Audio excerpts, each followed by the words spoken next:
So you want to be a more pro scout. Well, if a video about some slightly helpful and completely miscellaneous tips about the class's weapons is your definition on what it takes to be better at the class, then you are most certainly in the right place. Welcome to the second iteration, where we look at each weapon a class uses and give you 3 tips so that you know how to use your favorite unlocks slightly better. For those of you that want to see this similar concept with other classes, be sure to let me know in the comments below as to which ones you want to see, because it's comments like these that choose the class for this video and motivate me to do more like these. But otherwise, if you clicked on this video, I'd assume that you're here for Scout, so welcome to 3 tips for every Scout weapon in TF2. Starting with his primaries, the first of which is the most used weapon in this kit and a favorite version of the shotgun, which is the Scattergun. One thing to note when using this weapon in duels against other classes that use the shotgun is that even though these weapons function pretty much exactly the same, the Scattergun is actually a decent ways better.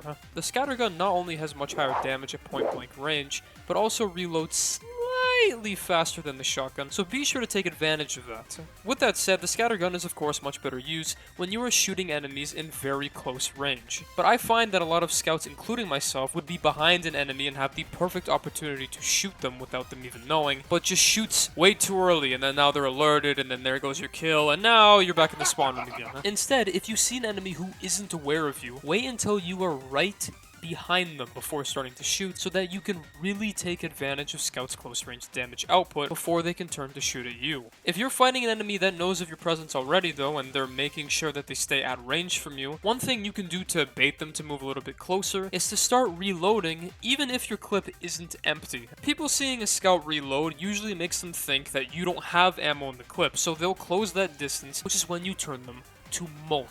The Force of Nature is a decent weapon if you know how to best play around the knockback feature it has when shooting. You can use it on offense to push enemies away from their team and into areas where it's much easier to kill them, or just simply off the map, which is always fun. But it definitely has more defensive capabilities, allowing you to use the knockback to create great amounts of space and make escapes. The knockback is rarely limited when it comes to what it can push back, especially since you can use it to push enemies even if they are ubered, which can be used as Scout's equivalent of air blasting a medic away to completely thwart an uber push. The Soda Popper's height meter, as quoted by the official TF2 wiki, takes about 350 damage to completely fill, which is the equivalent of 4 point-blank hits, 16 close-range hits with a pistol, or 10 swings with a bat, which are some decent numbers to note down because of how useful hype is to a Scout's fighting style and mobility. For example, knowing that if you kill a heavy, it will pretty much almost completely fill the meter. There are 2 ways you can use the extra jumps that the hype adds onto you, one of which is pairing with some of Scout's other weapons for even more mobility, like the Winger for example, which can make every jump even higher, or you can use it to be in the air for longer and make your own flank routes. Some classic ones being like the one you see here around the cave of Upward, or just a much simpler one like reaching one high ground to the other. One of these shortstop's largest downsides is that when using the weapon, you take 25% more push force. The thing is, this isn't really much of a downside. In fact, depending on the scenario, it can actually be a really good thing. For example, if you want to make an escape, you can simply just damage surf off someone shooting at you or a sentry and just fly towards or away a flank. You can use the shove pretty much for the same applications as you would with the knockback of a Force in Nature. Just keep in mind that you can't really spam it because of its less effectiveness and because of how long the cooldown between shoves is. Back on the topic of sentries, even though Engineer is probably one of Scout's biggest counters, the shortstop is one of the best weapons you can use against sentries. Like for example, taking out a mini sentry with about a clip or even less, which could be very helpful when Jim over here has been dishing out mini sentries like it's no one's business. Next is the Babyface's Blaster. Using this weapon is all about using the speed for flanking and moving around to avoid damage to take on one enemy at a time, since all it really takes is 25 damage to completely empty your whole speed boost, and you can't really double jump either. Sometimes earning your speed boost in the first place though can be a bit tough, especially since you need to actively be doing damage to fill it. This is where the bleed weapons come in.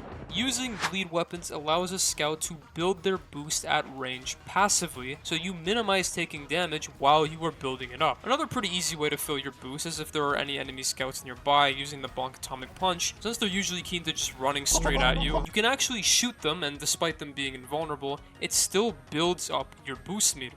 The Backscatter is the other flanking specific weapon in Scout's kit. Using flanks on this weapon is even more important though, since you can't really make any real use out of the weapon's upsides unless you're approaching them from behind. The way that the game detects if it should reward you with mini crits is very similar to the backstab detection of a spy's knives, with the main difference being that the backscatter has a maximum range, meaning from far away, even if you are shooting them from behind, it still will not grant you the extra mini crit damage unless you get a bit closer.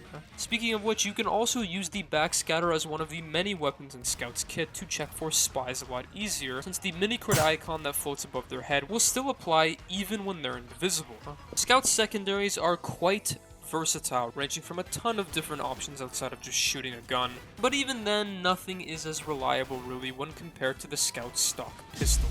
The pistol, like most sidearms, is either used to start an encounter by dealing small amounts of damage, or to finish an encounter by shooting someone when they're low HP. When using it at the start of one, try not to completely empty your clip, or at least reload before switching weapons if you find yourself closing the distance pretty easily. If you're using it to finish off one, remember that, like most single-fire weapons in the game, the first bullet that the pistol fires is 100% accurate. One of the most important things, though, is to make sure that your pistol is always reloaded. The Bonk Atomic Punch, on the other hand, converts Scout into the ultimate distraction and flanker for his team, with 8 seconds of taking no damage. This makes Scout really helpful in some team fights, since again, you can use it to distract enemies or take aggression of a sentry gun, for example, while the rest of your team enter the area. The problem with the Bonk is that once you take a decent amount of damage, it adds on a speed penalty to you to kind of counteract the fact that you just dance around 4 sentries in a heavy with crits. But there is this weird thing where if you strafe around with your A and D keys, it kind of counteracts the speed penalty and makes you a little bit faster, which is probably a glitch. Invulnerability, though, can also be useful for other things, like becoming a literal human shield.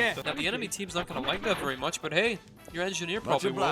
Partner. The other soda in Scout's kit, the Criticola, is pretty good if you want to pair it with weapons like the shortstop for some really good strong range damage. One thing to note though is that even though you can give yourself mini crits whenever you want, they do not stack with other weapons that provide mini crits. So it's probably best to hold on to your soda instead if your team is going with a buff banner. This weapon is especially good though on Halloween maps, since you can simply drink it and then, well, do this.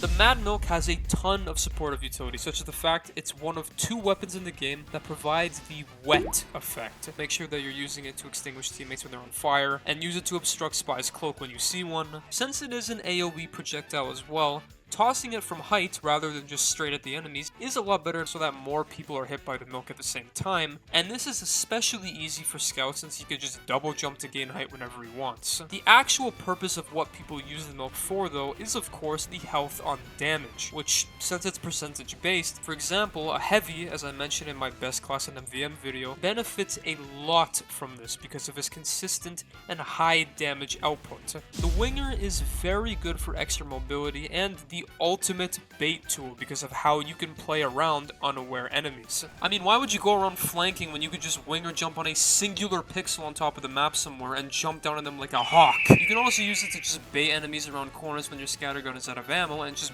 blast them with that extra damage bonus. If you are going to use this gun as a decent source of damage output though, make sure that you are accurate with it, because the smaller clip size is pretty significant if you're like me and shoot mostly at walls. The Pretty Boy's pocket pistol is considered to some as a direct upgrade from stock. Sure, the health on hit is nice, but as I mentioned, lower clip sizes on a pistol is actually pretty significant. Plus, there's also the extra firing speed, which also decreases the general accuracy of the gun. But even though I'm slandering it like this, it doesn't mean the weapon is useless. The health on kill is still very good for instances like running away from a pyro, or to shoot at a large target at range, which makes it a lot easier to gain more health. Then there's the Flying Guillotine, which is a very good weapon if you prefer to demolish someone with a projectile rather than just use a pistol. One of the classes that the Guillotine is best against would definitely be Sniper, since not only can you toss a projectile behind cover if they're at range, another thing about the Guillotine is it's also a really weird functioning weapon because of how it interacts with some things in the game. One of these things being an engineer's building, which for some reason, rather than damaging it, just kind of bounces off it and does nothing. Another strange and very niche interaction along with it is that you can actually toss it through some of the spawn doors if you look at it in a specific angle. brutal. The last and most expansive slot to Scout's weapons is his melees, which even though Scout does a lot less damage per swing with his melee weapons, something like the bat is still a good weapon to use in melee encounters because of its much faster swing speed. So even though other classes are doing more damage per hit, the bat is putting more hits in. Because of this, it means Scout's bat also has a very high random crit roll. Well, technically. And this is, again, because you are swinging a lot more frequently, which makes it more likely that one of those swings will crit compared to other weapons. Except for maybe the frying pan, because that thing crits pretty much every time. The Holy Mackerel, despite it being just a bat reskin, is actually a direct upgrade from stock because of the silly messages that it puts in the kill feed after you hit someone, which you can actually use to detect if you killed a spy using the Dead Ringer or not. The Sun on a Stick is not exactly the most useful weapon unless you are using it to combo with the other classes that can actually do fire damage, like Pyros, obviously, Soldiers with the Cow Mangler, Heavies with the Huo Long Heater, or Huntsman Snipers on Medieval mode, which, as weird as it sounds, is actually where this melee shines best because without the use of other guns, Scout can more freely go around the map and take out burning targets, which there is quite a few of. The only other instance where this weapon could be good is if you find yourself in a particular round with a ton of enemy pyros, since the fire resistance makes it a bit easier to escape without being burned. The Fan of War is mostly just used in MVM because of the active mini crits you can grant your team, but even on regular games, doing that is pretty decent too, especially since if you do mark someone with the weapon, it lasts a whole 15 seconds. That's 15 seconds that particular enemy kind of just has to actively stay out of the team fight unless they're willing to take double damage. Comboing it also allows you to essentially fast kill a target. If you stack mini crits with weapons like the Soda Popper, you can kill a fully healed heavy in one clip. The Fan of War, though, once you mark your target, you won't be marking them more than once. The Candy Cane, despite adding a good 70% extra jolliness to your character, is not a good weapon to use in close range maps, since the health packs that drop when you kill an enemy can be picked up by other enemies nearby. Another reason not to use it in those kind of maps is because of this stat right here, which is probably one of the biggest downsides to a weapon that I've seen. Now, why, you might ask? Well, that stat right there means that you are one hit by a direct hit grenade, one hit by a nearby sticky bomb, one hit by most rocket launchers, one hit by a sentry's rocket, one hit by tripping on a pebble. You see, if there is no space to avoid the extra explosive damage that you take using this weapon, then the Candy Cane really just nerfs you. But if you do use it on a decently open map, you still get pretty good use out of it, and if you kill a spy and they don't drop the health packs that it drops, you can also use it as another way to detect a Dead Ringer spy. Man, Scout's like the Pyro 2.0 when it comes to just demolishing spies. The Boston Basher to some might be considered a bad weapon if they aren't aware of how useful the self-damaging ability it has actually is. First of all, if you hit yourself with it while midair, you can actually use the knockback it gives you for some slight vertical mobility, just as long as you have the health to spare for it. Another great use of it is paired with a teammate medic, since hitting yourself with it will count as actively taking damage, and is a good way to passively increase the uber charge rate for more ubers. Even if you are using the Boston Basher as a damaging tool, it is a bit easier than it seems, since there is a glitch with it that even if you miss an enemy, it might not hit you anyways, just as long as you're in close proximity to them.